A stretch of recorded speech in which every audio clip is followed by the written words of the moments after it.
ሰላም ጤና ይስጥልኝ ተከብራችሁ ተመልካቾቻችን እንደምንውላችኋል። ከተወዳጁ ብስራት ዩቲዩብ ገጽ ወደ እናንተ የሚደርሰውን የሰዓቱን መረጃዎች ላጋራችሁ ሚሊዮን ሙሴ እዚህ ስቱዲዮ ተገኝቻለሁ። አብራችሁኝ በመቆየት እንድትከታተሉኝ ከወዲሁ ጋብዛለሁ። ለሰዓቱ ወደ ተመራረጡ መረጃዎች ስገባ በቅድሚያ የሀገር ውስጦችን ወደ እናንተ ማድረሰው ድምፃዊ አንዱዓለም ጎሳ ለሁለተኛ ጊዜ ፍርድ ቤት ቀርበዋል። ዛሬ ለሁለተኛ ጊዜ ፍርድ ቤት የቀረበው ድምፃዊ አንዱዓለም ፖሊስ አንዳንድ ምርመራ ውጤቶች ስላልደረሱልኝ ተጨማሪ ቀናት ሲሰጠኝ ባለው መሰረት ተጨማሪ 12 ቀን ተፈቅዶለታል። የድምፃዊ አንዱዓለም ጠበቃ በበኩሉ የዋስ መብት ይፈቀድለት ብሎ ቢጠይቅም ፖሊስ ማስረጃዎችን ያጠፋብኛል መፈቀድ የለበትም በማለቱ ሳይፈቀድ ቀርቷል። መጋቢት 29 ቀን 2017 ዓ.ም ቀጠሮ ተሰጥቷል። በድብቅ 100 ሄክታር ሰብል መካከል የተዘራ አደንዛዥ እጽ ተወገደ። በምዕራብ አርሲ ዞን ባሉ 3 ወረዳዎች በ100 ሄክታር መሬት ላይ በድብቅ በሰብሎች መካከል የተዘራ አደገኛ እጽ እንዲወገድ መደረጉ ተሰምቷል። በሻሸመኔ በነገሌ አርሲና በሾላ ወረዳዎች ላይ ባሉ 12 ቀበሌዎች ላይ ከበቆሎና ማሽላ አዝርቶች ጋር በድብቅ በመቶ የተዘራ አደንዛዥ እጽ በዘመቻ መልክ ተመንጥሮ እንዲቃጠል መደረጉን የምዕራብ አርሲ ዞን ፖሊስ ዋና መምሪያ ኃላፊ ኮማንደር ቶሎሳ መልካ ገልጸዋል። በድብቅ የተዘራ አደንዛዥ እጽ ከማሳው ላይ እንዲወገድ ከመደረጉ በተጨማሪ በ48 ሄክታር መሬት ላይ ተዘርቶ የተከማቸና 157 ኩንታል የደረቀ አደገኛ እጽ በቁጥጥር ስር ውሎ የተለያዩ የህብረተሰብ ክፍሎች በተገኙበት እንዲቃጠልም ተደርጓል። በነገሌ አርሲና በሻላ ወረዳዎች በመንግስት ተሽከርካሪ ጭምር ሲጓጓዝ የነበረው አደገኛ አደንዛዥ እጽ በቁጥጥር ስር መዋሉን የገለጹት ኃላፊው በሻሸመኔ ወረዳ ከሸቀጣሸቀጥ ቁሳቁሶች ጋር በመደባለቅ 60 ኩንታል ሐሺሽ በድብቅ ሲጓጓዝ በቁጥጥር ስር ውለዋል። ቤት ለቤት በተደረገ ፍተሻ 158 ኪሎ ግራም ለዘር የተቀመጠ አደገኛ ካናቢስ የተሰኘ እጽ በቁጥጥር ስር ውሎም እንዲቃጠል የተደረገ ሲሆን የአደገኛ እጽ ዝውውር የምርት ሂደቱ ላይም ከመንግስት መዋቅር አንስቶ ነጋዴዎች፣ አሽከርካሪዎችና የጸጥታ አካላት ጭምር በተዋረድ እጃቸው መኖሩን የምርት ሂደቱና ዝውውሩን እንዳይቋረጥ እንዳደረገው የተናገሩት ኃላፊው አርሶ አደሩ ከሰብል ምርት ይልቅ ከአደገኛ እጽ የሚያገኘው ጥቅም የተሻለ እንደሆነም በተደራጁ ነጋዴዎች ለሚነገረው ምርቱን ከሰብል ጋር እያመረተ እንደሚገኝም ገልጸዋል። በማሳ ላይ አደገኛ እጽ በድብቅ የሚያመርት አርሶ አደር እርሻ መሬቱን እስከ ማጣት የሚያደርስ ቅጣት እንደሚያጋጥሙ በማስጠንቀቅም አደንዛዥ እጹን በማምረት እንዲሁም በማዘዋወር ጥያቄ የሆኑ ግለሰቦች የምርመራ መዝገባቸው የሚመለከተው የፍትህ አካል ተልኮ በቅርብ ቀን ውሳኔ እንደሚያስገኝም የአርሲ ዞን ፖሊስ መምሪያ ዋና ኃላፊው ኮማንደር ቶሎሳ መልካ ጨምረው ለብስራት ሬዲዮና ቴሌቪዥን ተናግረዋል ስትል ሰብል አበበ ዘግባለች።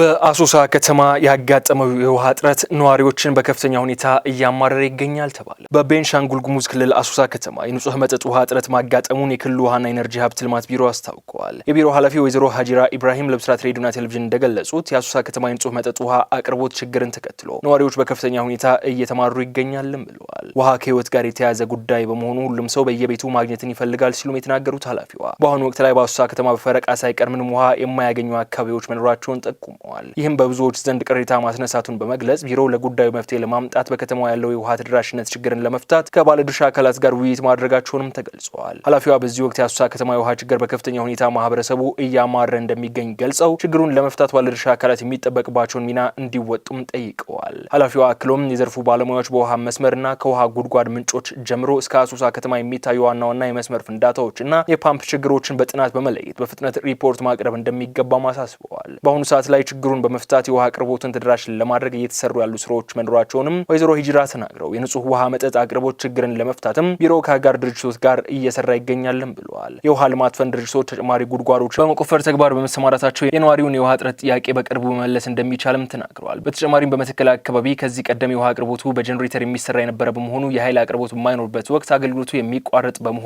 ከዩኒሴፍ ጋር በመተባበር ወደ ሶላር ሲስተም የመቀየር ስራ እየተሰራ እንደሚገኝም ኃላፊዋ ጨምረው ለጣቢያችን ገልጸዋል ስትል ቅድስት ደጀኔ ዘግባለች። አባሎቻችን በሞት አፋፍ ላይ ይገኛሉ ሲል የመቀለ ከተማና አካባቢዋ የስኳር ህሙማን ማህበር አስታወቀ።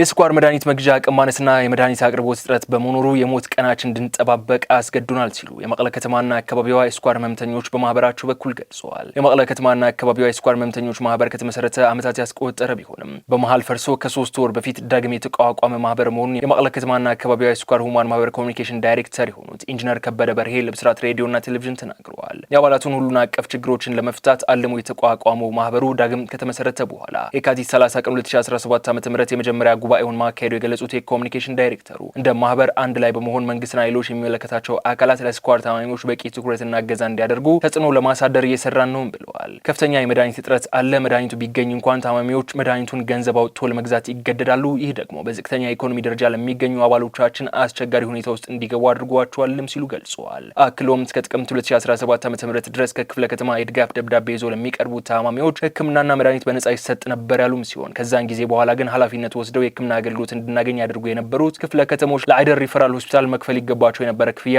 ባለመፈጸማቸው ምክንያት ታማሚዎች መድኃኒቱን ገዝተው መውሰድ ጀምረዋልም ብለዋል። በክፍለ ከተሞች አስተባባሪነት በነጻ ይሰጥ የነበረው ሕክምናና መድኃኒት አቅርቦትም ሊቆም መቻሉ ገልጸዋል። በዚህም አብዛኛው ታማሚ በጥሮታ ክፍያ የሚተዳደር ሌላ ተጨማሪ ገቢ የሌለውና በችግር ውስጥ የሚኖር በመሆኑ ምክንያት በርካቶች ለሞት ሲዳረጉ የተቀረነው ደግሞ መድኃኒት የመግዛት አቅም ስለሌለን በሞት አፋፍ ላይ እንገኛለን ሲሉ የመቀለ ከተማና አካባቢዋ የስኳር ህሙማን ማህበር ኮሚኒኬሽን ዳይሬክተር የሆኑት ኢንጂነር ከበደ በረሀ ጨምረው ለብስራት ሬዲዮና ቴሌቪዥን ተናግረዋል ስትል ሰብል አበበ ዘግባለች።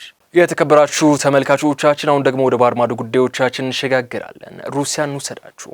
ሩሲያ የጥቁር ባህር መዳረሻ በሆነችው በዩክሬን ወደብ ላይ የሰው አልባ አውሮፕላን ጥቃት ሰነዘረች። ሩሲያ ለዩክሬን የጥቁር ባህር መዳረሻ በሆነችው ማይኮላይቭ ወደብ ላይ ከባድ ጥቃት የሰነዘረች ሲሆን የዩክሬን ባለስልጣናት በጦርነቱ በከተማዋ ላይ የደረሰውን ትልቁ የሰው አልባ አውሮፕላን ጥቃት ነው ሲሉም ተደምጠዋል። ይህ በእንዲህ እንዳለ ዩናይትድ ስቴትስ ማክሰኞ ዕለት ከዩክሬንና ከሩሲያ ጋር በጥቁር ባህር ላይ የምታደርገውን ጥቃትና የኃይል ኢላማዎችን ለማቆም የተለያዩ ስምምነቶችን ደርሳለች። ነገር ግን ስምምነቱ መቼና እንዴት ተግባራዊ እንደሚሆን አልታወቀም። የማይኮላይቭ ከተማ ከንቲባ በትናንትናው ዕለት በከተማዋ የአደጋ ጊዜ መብራት መቆራረጥ መከሰቱን የገለጹ ሲሆን የክልሉ ርዕሰ መስተዳድር በክልሉ በአንድ ሌሊት 7 ሰው አልባ አውሮፕላኖች መውደማቸውንም ተናግረዋል። የኤሌክትሪክ መቆራረጡ ለጥንቃቄ ይሁን ወይም በሌሊት በማይኮላይቭ ላይ በደረሰው ጥቃት ምክንያት ወዲያውኑ አልታወቀም። ሩሲያ በማዕከላዊ ዩክሬን የክሪቪ ሪህ ላይ ጥቃት በማድረስ እሳት በማቀጣጠልና በህንፃዎች ላይ ጉዳት ማድረስ ችላለች። ነገር ግን ምንም አይነት ሰው ሞት አልደረሰም ሲሉም የከተማ ወታደራዊ አስተዳደር ኃላፊ ተናግረዋል። የዩክሬን ጦር የአየር መከላከያ ክፍሎች ሩሲያ ከተጠቀመቻቸው 117 ሰው አልባ አውሮፕላኖች ውስጥ 56ቱን በአንድ ሌሊት ማስወገዱን አስታውቀዋል። የዩክሬን ጦር በኤሌክትሪካላዊ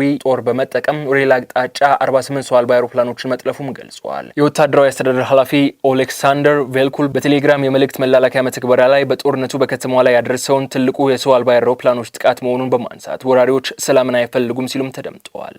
የተከበራችሁ ተመልካቾቻችን ከተወዳጁ ብስራት የዩቲዩብ ገጽ ወደ እናንተ ሲደርሱ የነበሩ መረጃዎች እነዚህ እስካሁን ስትከታተሏቸው የቆያችሁን ይመስሉ ነበር። ሌሎች ጉዳዮችን በዩቲዩብ ገጻችን መከታተላችሁን እንዳረሱ እያል እዚህ ሰናበታለሁ። ሚሊዮን ሙሴ የሰዓቱን መረጃዎች ያጋራኋችሁ አብሬ ቆየው። ሰላም።